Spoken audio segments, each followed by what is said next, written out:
One more day, he thought. One more day. Perhaps two. And then? And then what? Sebastian St, Viscount Devlin, walked the dark, misty banks of the Seine. He was a tall man in his early 30s, lean and dark-haired, with the carriage of the cavalry captain he'd once been. For 2 weeks now, he'd been renting a narrow house on the Place Dauphine in Paris, near the tip of the Ile de la Cité. He was here on a personal quest, awaiting the return to the city of his mother, who had abandoned her family more than 20 years before.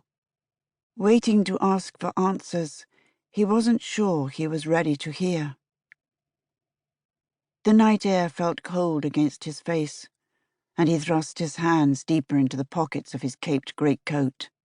His gaze on the row of fog-shrouded lanterns that ran along the Quai des Tuileries before him.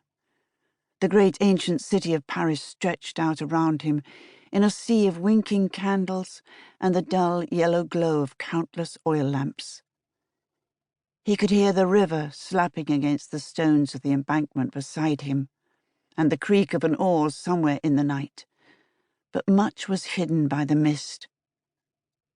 Ironic, he thought, how a man could strive for years to achieve a goal, and then, once it was almost within his grasp, find himself shaken by misgivings and doubts, and something else.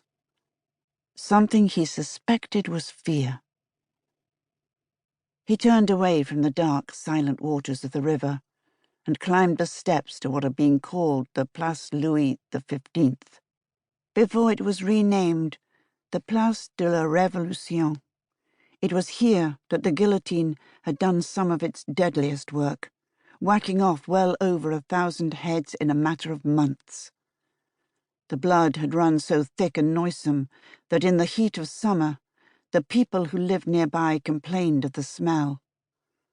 Not about the roaring crowds or the haunting pall of death that even today seemed to hang over the enormous open space, but about the smell.